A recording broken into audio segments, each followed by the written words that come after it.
আমার ভাগ্নেকে ছোট মনে করে আমি তার সব কাজই নিজের হাতে করে দিতাম। একদিন বাড়িতে কেউ ছিল না, তখন হঠাৎ করে আমার ভাগ্নে তোয়ালে পেঁচিয়ে আমার ঘরে দৌড়ে এলো। এসে বলল, মামি আমি অনেক ব্যথা পেয়েছি, বলেই সে আমার বিছানায় শুয়ে পড়ল। সে বলল, মামি কি দেখছ? আমি ভাবলাম সত্যিই কিছু ঘটেছে, তাই তার কাছে গেলাম। কিন্তু যখন আমি তাকে দেখতে গেলাম, হঠাৎ করে সে আমাকে তার যে ছেলেটিকে আমি এতদিন নির্দোষ মনে করতাম, সে মুহূর্তের মধ্যেই এমন কিছু ঘটল যা আমি কল্পনাও করিনি। ১৯ বছর বয়সে আমার বিয়ে হয়। আমি অনেক সুন্দর দেখতে। বাইরে বের হলে সবাই আমার দিকে চেয়ে থাকত। মনে হতো তারা আমাকে কিছু বলতে চায়, কিন্তু আমি কাউকেই পাত্তা দিতাম না। বন্ধুরা রেডি থাকো, আজকের গল্পটা অনেক স্পেশাল হতে চলছে। দয়া করে গল্পগুলো ভালো লাগলে ভিডিওটি লাইক, শেয়ার এবং চ্যানেলটি সাবস্ক্রাইব করো প্লিজ। আমার বিয়ে হয়েছিল আমার থেকে অনেক বড় একজন মানুষের সাথে। যখন আমার বয়স ছিল ১৯ বছর, তখন আমার স্বামীর বয়স ছিল ৩৫ বছর। আমার পক্ষে এত বড় বয়স্ক স্বামীকে পছন্দ করা খুবই কঠিন ছিল। তাকে দেখলেই আমার রাগ হতো এবং ধৈর্যের বাঁধ ভেঙে যেত। আমি দেখতে বেশ সুন্দরী ছিলাম, আর আমার স্বামী আমার সৌন্দর্য দেখে সবসময় খুশি হতেন। কিন্তু আমি তাকে কখনো আমার কাছে আসতে দিতাম না, এমনকি একই বিছানায়ও শুতে দিতাম না। ধীরে ধীরে আমার মধ্যেও জীবনে একজন মানুষের প্রয়োজন অনুভূত হতে লাগল, কিন্তু কোনোভাবেই আমি আমার সেই বয়স্ক স্বামীর কাছাকাছি যেতে পারতাম না। আমার একাকী জীবন কাটছিল। এমন সময়ে হঠাৎ করে আমার নন্দের ছেলে, অর্থাৎ আমার ভাগ্নে আমাদের বাড়িতে এলো। তার নাম ছিল কুনাল। আমি কুনালকে প্রথমবারের মতো দেখছিলাম, কারণ সে আমাদের বিয়েতেও আসতে পারেনি। সেই সময়ে সে হোস্টেলে ছিল এবং তার পরীক্ষা চলছিল। বাড়িতে আসার পর কুনাল পরিবারের সবার সাথে কুশল বিনিময় করছিল। তারপর সে আমাকে আলিঙ্গন করল, যা দেখে আমার স্বামী একটু বিরক্ত হয়ে উঠল। পরিস্থিতি স্বাভাবিক করতে আমি কুনালকে জিজ্ঞাসা করলাম, কুনাল, হঠাৎ করে বাড়িতে আসার সুযোগ কিভাবে পেলি? এই প্রশ্ন করার পরই আমার শাশুড়ি মা রেগে গিয়ে বললেন, তুমি কে জানতে চাওয়ার? আমার মেয়ের ছেলে এখানে আসতে পারবে না। আমি বিনয়ের সাথে বললাম, না মা, আমার ওভাবে বলার মানে ছিল না। আমি শুধু বলতে চেয়েছিলাম কুনাল আমাদের বিয়েতে আসেনি, তো হঠাৎ আজ এলো কেন? কুনাল মুচকি হেসে বলল, নানি, মামি তো শুধু প্রশ্ন করেছেন, রাগ করবেন না। আমার তখন ফাইনাল পরীক্ষা চলছিল, তাই বিয়েতে আসতে পারিনি। তবে এখন আমি এসেছি, আর মামি থেকে অনেক আদর নিয়ে তবেই ফিরব। যখন মন ভরে যাবে তখনই ফিরে যাব। এই কথা শুনে সবাই হেসে উঠল। আমি কুনালের থাকার বিষয়টা জানতে চাইনি, শুধু মজা করে একটা প্রশ্ন করেছিলাম। কিন্তু শাশুড়ি মা রেগে গেলেন, তাই আর কিছু বলার সাহস পেলাম না। কিছুক্ষণ পর কুনাল ফ্রেশ হয়ে এলে শাশুড়ি মা আমাকে তার জন্য নাস্তা আনতে বললেন। নাস্তা নিয়ে যাচ্ছিলাম, হঠাৎ পা পিছলে প্লেট কুনালের উপর পড়ে গেল। নাস্তা তার পোশাকে পড়ায় শাশুড়ি মা চিৎকার করে বললেন, তাড়াতাড়ি তার পোশাক পরিষ্কার করো। তখন স্বামী বাড়িতে ছিলেন না, আমার স্বামী তখন বাজারের কাজে বাইরে গিয়েছিলেন। শাশুড়ি মায়ের বকুনি শুনে আমি ঘাবড়ে গিয়ে রান্নাঘর থেকে একটি কাপড় আনতে গেলাম। কাপড় পরিষ্কার করার আগে আবার জিজ্ঞাসা করলাম, মা, সত্যিই কি আমাকে কুনালের জামা পরিষ্কার করতে হবে? উত্তরে শাশুড়ি মা রেগে বললেন, আর কে করবে? ভুলটা তুমি করেছ, তাই তোমাকেই ঠিক করতে হবে। পুরো ব্যাপারটায় কুনাল চুপ ছিল, নিজের জামা পরিষ্কার করার চেষ্টা করেনি। জামা পরিষ্কার করতে গিয়ে আমি একটু অস্বস্তি বোধ করছিলাম। কুনাল নিজেই পরিষ্কার করতে পারত, কিন্তু সে দাঁড়িয়ে আমাকে কাজটা করতে বলল। আমার সংকোচ হচ্ছিল, আর সে মিষ্টি চোখে তাকিয়ে বলল, মামি, এখানে এভাবে পরিষ্কার করুন। ধীরে ধীরে নির্দেশনা দিল কিভাবে করতে হবে। ঠিক তখনই আমার স্বামী ফিরে এলেন এবং আমাকে এই কাজ করতে দেখে রেগে বললেন, তুমি এটা কেন করছো? তখন আমি তাকে সব খুলে বললাম, আমি ইচ্ছা করে এটা করছি না, শাশুড়ি মায়ের নির্দেশেই করছি। আমার স্বামীর নাম রাজু।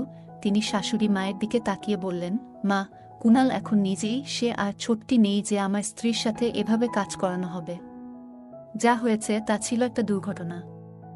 ভবিষ্যতে এমন কোনো কাজ করার চেষ্টা করো না যা একজন পুরুষের কাজ। এই বলে রাজু আমার হাত থেকে কাপড়টা সরিয়ে নিয়ে চলে গেলেন। তিনি যে বাজারের জিনিসপত্র নিয়ে এসেছিলেন তা পাশে রেখেই বেরিয়ে গেলেন। এরপর আমি সেই জিনিসপত্র নিয়ে রান্নাঘরে চলে গেলাম। কুনাল ও আমার পিছু পিছু এলো। নল থেকে হাত ধোয়ার সময় সে আস্তে আস্তে কিছু বলছিল, যেন তার মনের মধ্যে কিছু ভারী কষ্ট জমে আছে। আমি শুনলাম সে বলছিল, এখান থেকে চলে যাব, আমি অবাক হয়ে বললাম, কুনাল, তুমি তো মাত্র কয়েক ঘন্টা আগে এখানে এসেছ। এত তাড়াতাড়ি চলে যাওয়ার কথা ভাবছ কেন? তখন কুনাল বলল, আমি তো বাইরের মানুষ, তাই হয়তো এখানে থাকার কোনো মানেই নেই। মামিও আমাকে হয়তো বাইরের লোক মনে করেন। মায়ের স্নেহ পেতে এসেছিলাম, কিন্তু হয়তো আমার ভাগ্যে তা নেই। এই কথা বলে সে চলে যেতে চাইল। আমি তখন হঠাৎ করেই তার হাত ধরে ফেললাম। হাতটা একটু জোরে টেনে ফেলায় সে আমার একেবারে কাছে চলে এলো। তখন আমি দ্রুত তাকে সরিয়ে দিয়ে বললাম, দুঃখিত, আমি ভুল করে ফেলেছি কুনাল, আমি ভুল করে তোমাকে টেনে এনেছিলাম। বলার পর আমি তাকে বোঝানোর চেষ্টা করলাম, কুনাল, রাজুর কথাগুলোকে মন থেকে নিও না। আসলে আমি আমার স্বামীকে তেমন গুরুত্ব দিই না। সে শুধুমাত্র সম্পত্তির জন্য আমার পেছনে ঘুরে বেড়ায়। তোমার পোশাকে কিছু পড়লেও আমি পরিষ্কার করতাম, যেমনটা তোমার জামাকাপড় পরিষ্কার করেছি। যদি সত্যিই আমার কাছ থেকে আদর স্নেহ পেতে চাও, তবে এখানেই থাকো। না হলে রাজুর কথাগুলো মনে রেখে চলে যেতে পারো। এরপর বললাম, দেখো এখন কি করবে? আমার কথা শুনে কুনাল বলল, মামি, সত্যি বলতে আপনার কথাগুলো শুনে আমার সব রাগ গলে গেল। এখন শুধুমাত্র আপনার জন্যই এখানে থাকব। আপনি যদি বলেন, তবে এখন থেকে আমি আপনারই। বলেই সে আমাকে আলিঙ্গন করল। কুনালের এমন ছোট ছোট কথাগুলো আমার মনে প্রভাব ফেলছিল।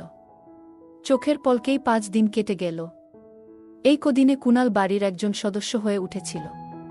প্রতিদিন সকালে আমার স্বামী তাকে দোকানে নিয়ে যেতেন।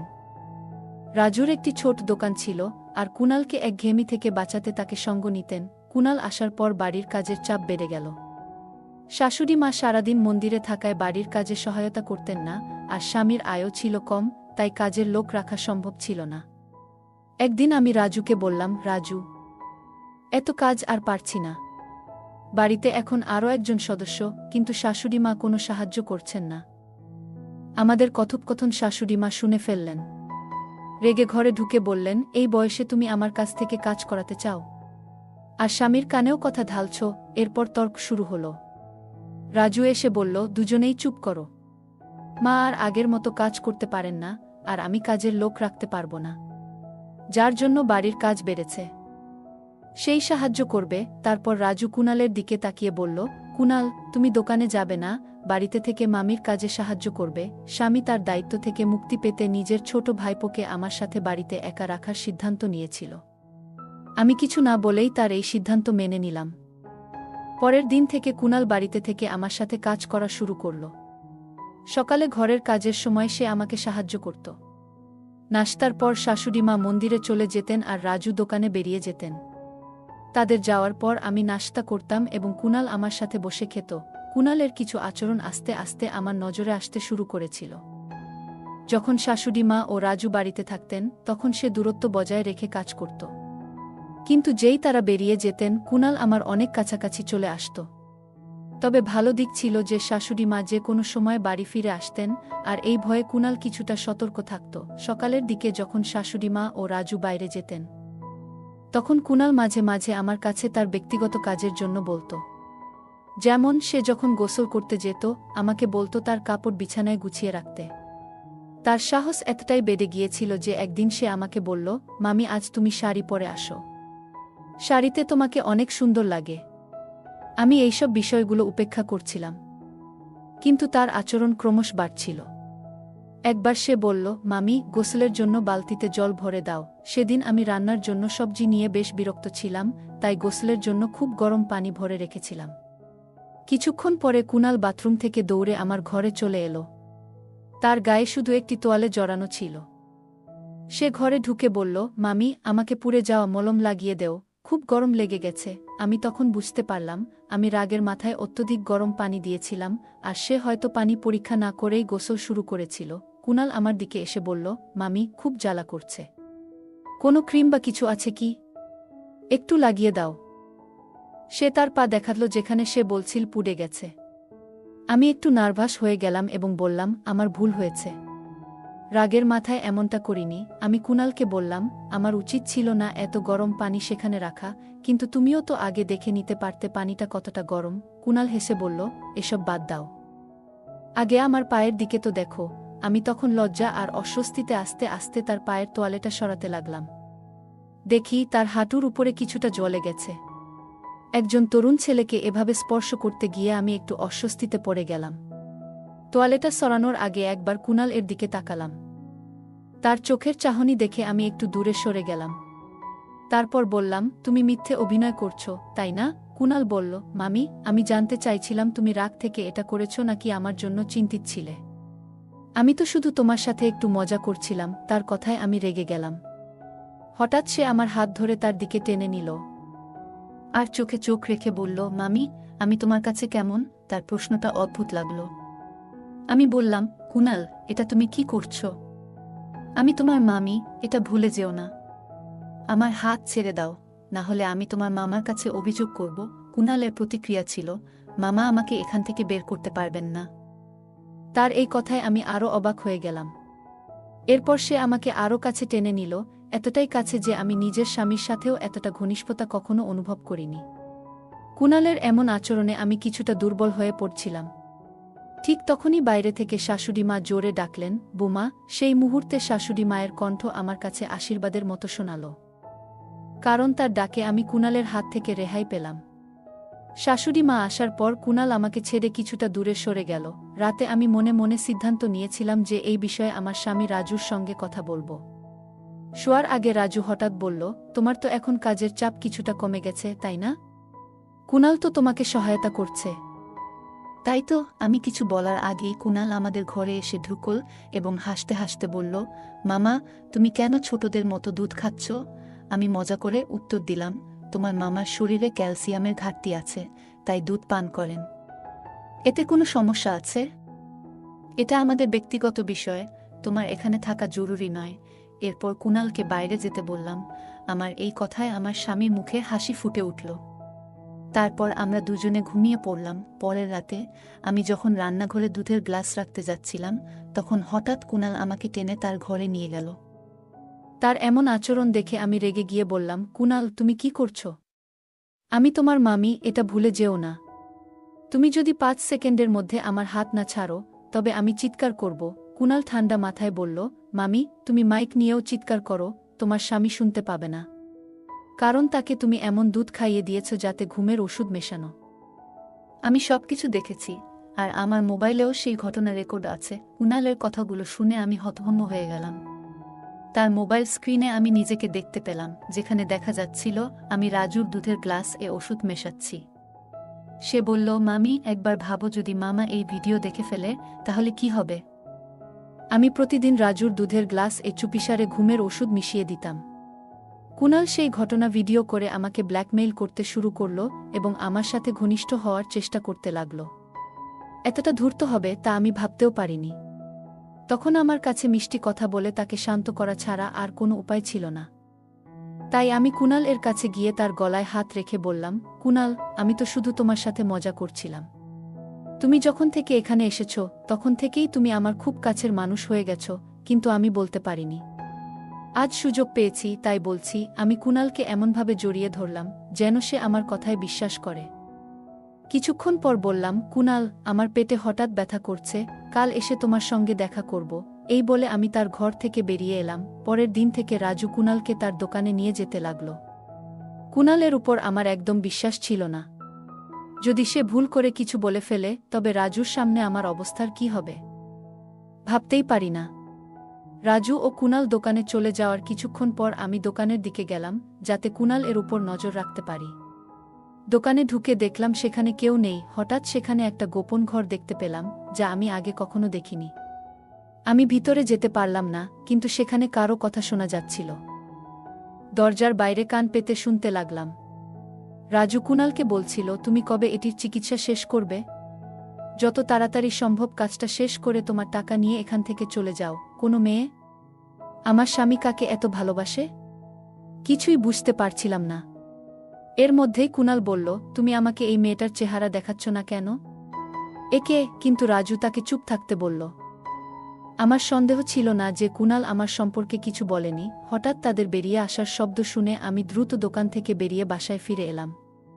তারপর ঠিক করলাম, আজ রাতে রাজুকে ঘুমের ওষুধ না দিয়ে কুনাল এর ঘরে যাব এবং কুনাল এর বিরুদ্ধে মিথ্যে অভিযোগ তুলে রাজুর সামনে তাকে একেবারে ফাঁসিয়ে দেব, যাতে সে কুনালকে চিরদিনের জন্য বাড়ি থেকে বের করে দেয়। সন্ধ্যায় যখন রাজু বাড়ি ফিরল, আমি তাকে শাশুড়ির ঘরে যেতে দেখলাম। তার মুখে চিন্তার ছাপ ছিল। সে ঘরে ঢোকার পর আমি দরজার পাশে কান পেতে দাঁড়ালাম। রাজু শাশুড়িকে বলছিল, মা, তুমি সারাদিন এত ফোন কেন করছিলে? এমন কি ঘটেছে? শাশুড়ি বললেন, এটা ভূমিকম্পের মতোই বড় একটা ঘটনা। তোমার বিয়ের 1 মাস হতে চলল, এখনো কোনো সুখবর পাওয়া যাচ্ছে না। তুমি কি ঠিক আছো নাকি? সন্ধ্যার পর শাশুড়ি আমাকে কিছু বলতে যাচ্ছিলেন, হঠাৎ পেছন থেকে কুনাল ডেকে উঠল, মামি। কুনালের কথা শুনে শাশুড়ি চুপ হয়ে গেলেন। তার মনে হয়েছিল যে আমি বাইরে আছি।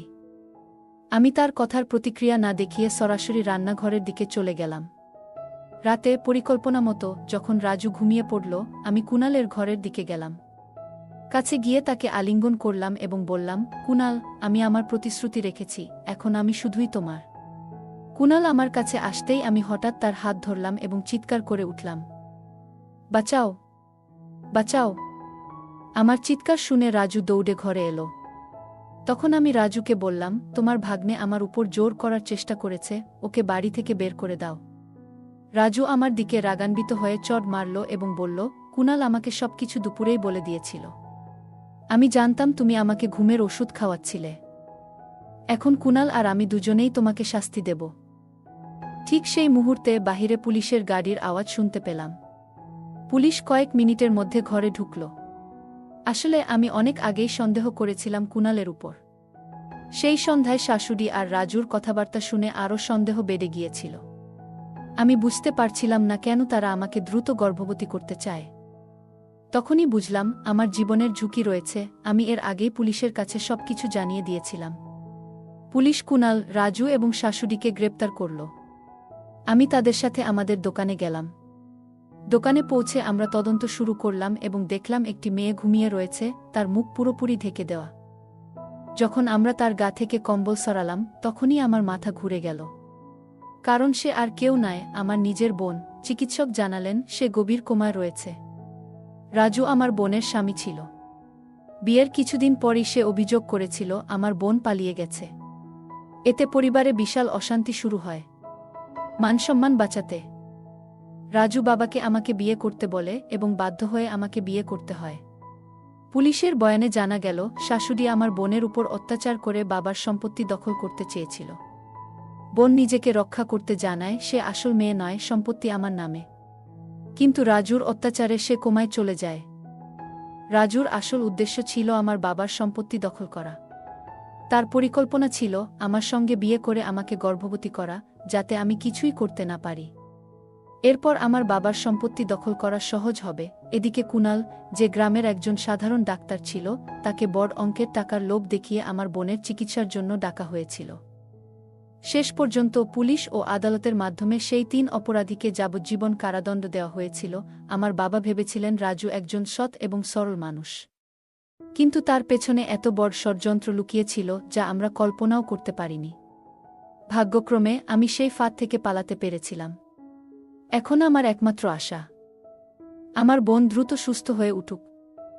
বন্ধুরা, বর্তমান সমাজে অনেক মানুষ বাইরের হাসিখুশির আড়ালে মিথ্যার জাল বুনে থাকে। কে কখন বিশ্বাসঘাতকতা করবে তা বলা কঠিন। যখনই মনে হবে কিছু ভুল হচ্ছে, তখনই পুলিশের সাহায্য নিতে হবে। গল্পটা কেমন লাগলো জানাতে ভুলবে না। আরও মজার মজার রোমান্টিক গল্প শুনতে চাইলে ভিডিওটি লাইক, শেয়ার এবং চ্যানেলটি সাবস্ক্রাইব করতে এবং বেল আইকনটি ক্লিক করতে ভুলবে না। ধন্যবাদ।